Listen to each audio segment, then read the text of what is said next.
Now today I'm going to show you how to paint a very detailed and realistic feather in watercolour. So let's get the brushes wet and let's make a start.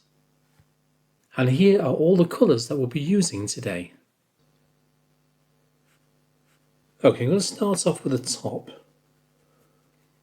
Just by dampening the paper first of all. I don't want it too wet. Just a light dampen with some clean water. It's a size 2 brush. And the paper is Bockingford 140 pound, cold pressed. I'm going to go for a little mixture here of lemon yellow and burnt sienna. I want this very, very watery. See, there's hardly any colour in that. Then very lightly apply that to the paper. Very lightly. Now I made sure that my pencil marks stand out at the moment, but for you, if you're doing something like this, what you need to do is soften them down enough so you can just about see them. If I did that, you won't be able to see them on here. Let's go for some cadmium orange and some burnt sienna. We'll drop that over the top now, just in places, not everywhere though.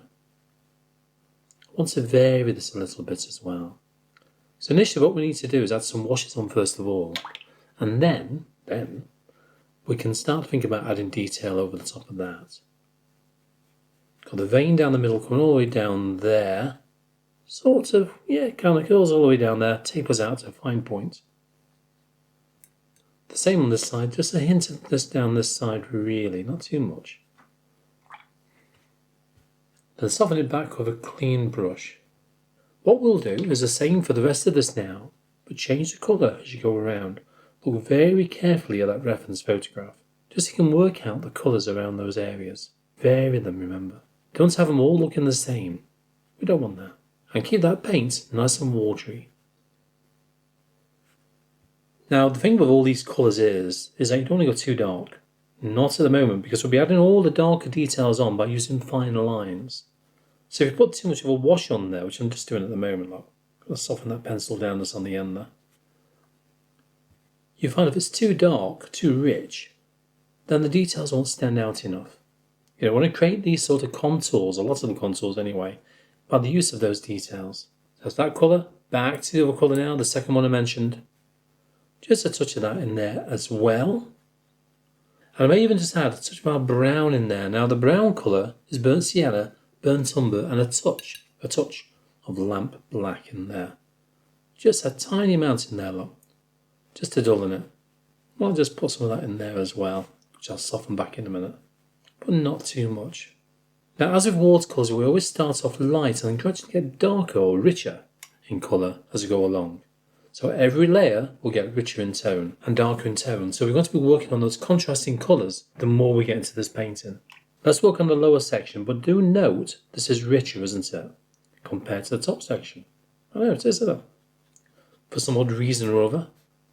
If you can't see where you place the water, just put your head to one side, okay? You'll then see the shine on the paper and you can see where you put it all. I know, otherwise you can't really see where you're placing this clear water, can you? The cadmium orange and the burnt sienna. I'm going to start adding this in first of all. I may need a little bit more burnt sienna in that mix. It will look very much the same as the one above until we change the colour over the top. Then bring that down. Where's that go? Oh yeah, down there. Then over the top of this I'll introduce another colour as well. Keep it nice and light, nice and pale. You can barely see the colour in some places. And these are just those undertones, the undercolours, that's all this is. And we will enrich these colours with both detail and washes.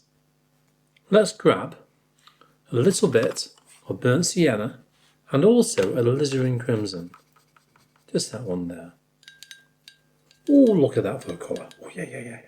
Then we can use that and drop that one into the top as well.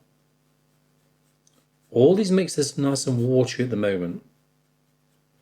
Because we've got water on the paper, that will dilute that colour even further. These foundation washes are very important because when you put them on, it will set the background colours for all the details, because we need to build all the detail on top of this anyway, don't we? A little bit of that down there as well. A bit too wet down there. Lift it off with a semi-dry brush. Just add that in, just to the bottom there, look. Again, I'm not going too dark compared to the photograph just yet, or too rich.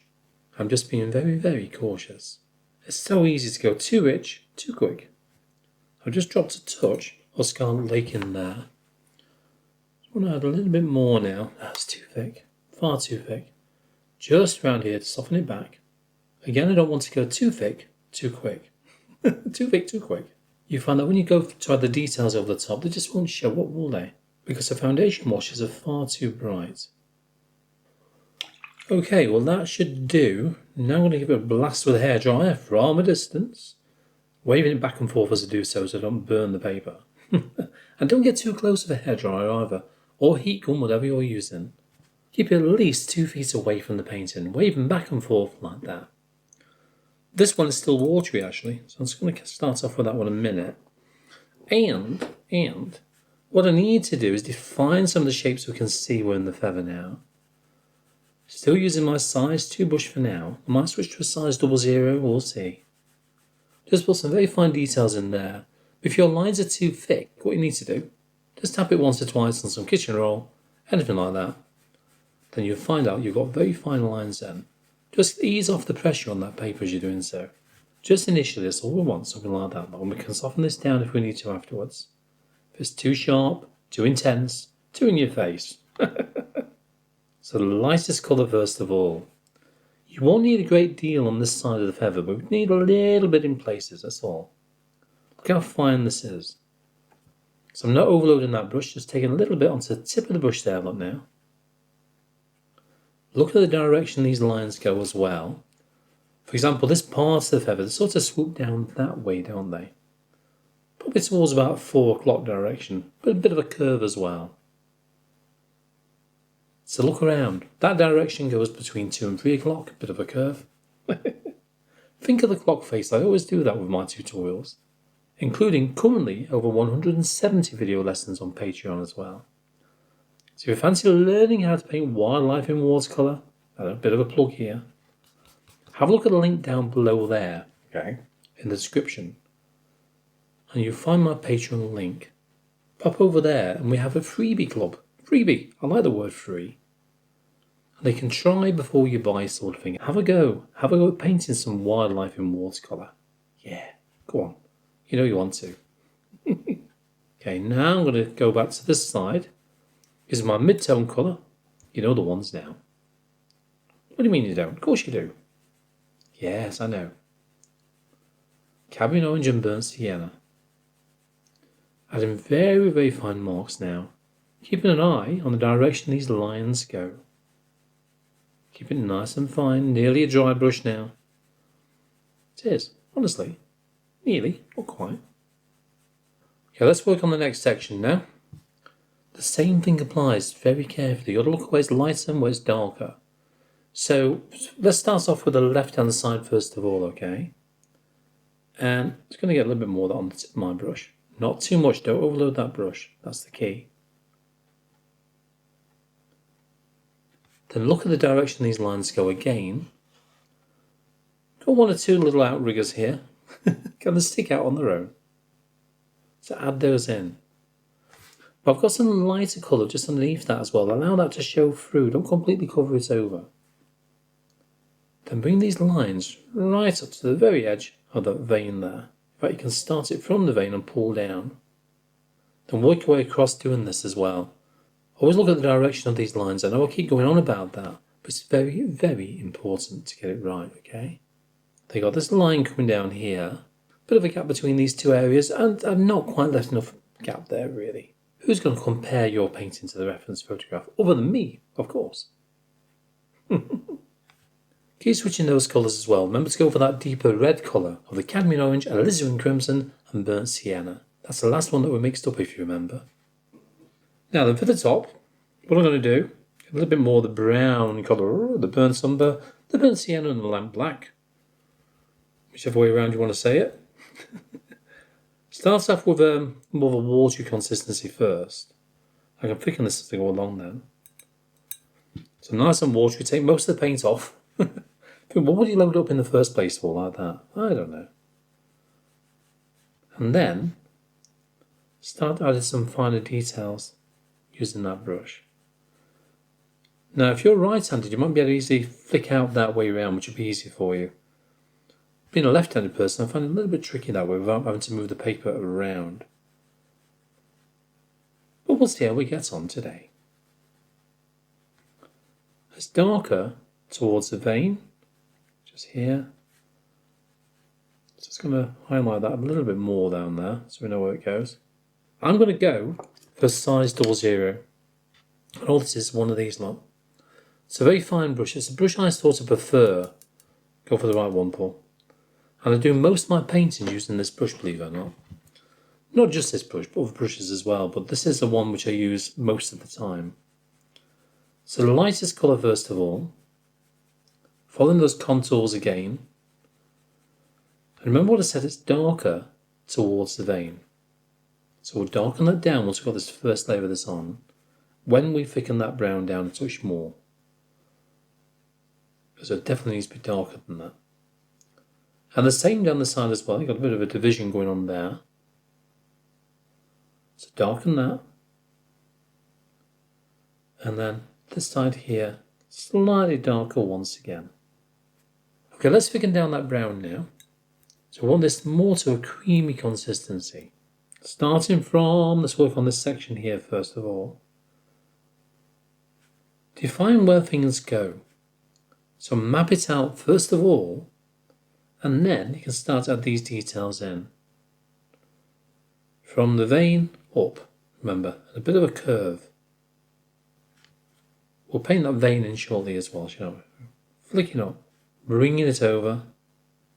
But the key, as I mentioned, is to not overload that brush. Because even though we can see those lines on that reference photograph, they're not that distinct, are they? Sometimes you really can't see them that well. Sort of an impression of lines, so what we need to do is soften it back a touch more. Once we've got this layer on. It's all about fine-tuning this top section then, and tweaking it. Then we can start to add this in as well, for those darker recesses on the lower part of the feather. Using the very tip of the brush, 2 hairs in air, or thereabouts. Yeah, I know. Just to put in those darker recesses we can see. This will also add more shape to the feather as well. Okay, think about the curve you can see there. And very lightly, very tentatively, just touch the paper. Also a bit more confidence as well. Think about that curve of your hand whilst you're doing this. All the way across. Looking at where it goes to, probably around there-ish. A little bit more. This is another reason why you don't want to overload that brush. Because if you do, your line will be far too thick. Far too thick. Loading the brush takes a bit of experience. You get used to it after a while. Well, how much paint do you put on that brush?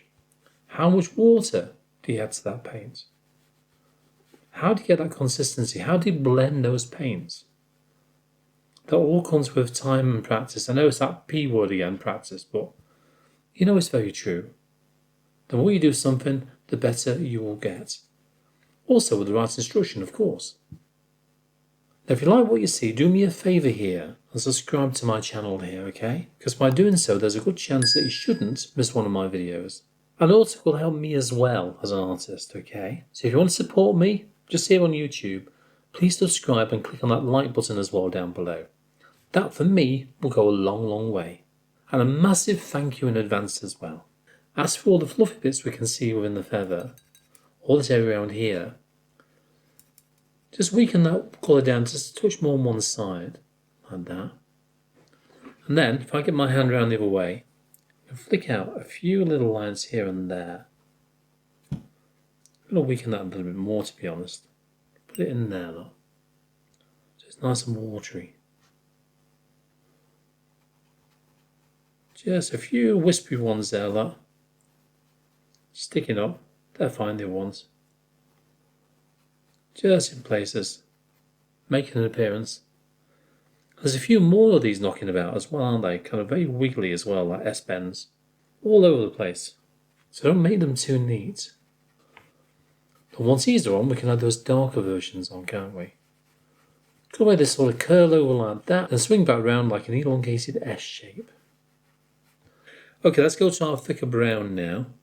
So it's more of a creamy consistency. And then you can start to add in the darker areas underneath the vein.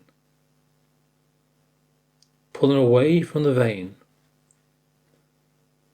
When your brush is fully loaded, or nearly fully loaded anyway, work on the left hand side, and then when you're about to run out of paint, start to go over here. Because when your brush is nearly empty of paint, you find those lines to be very, very fine indeed.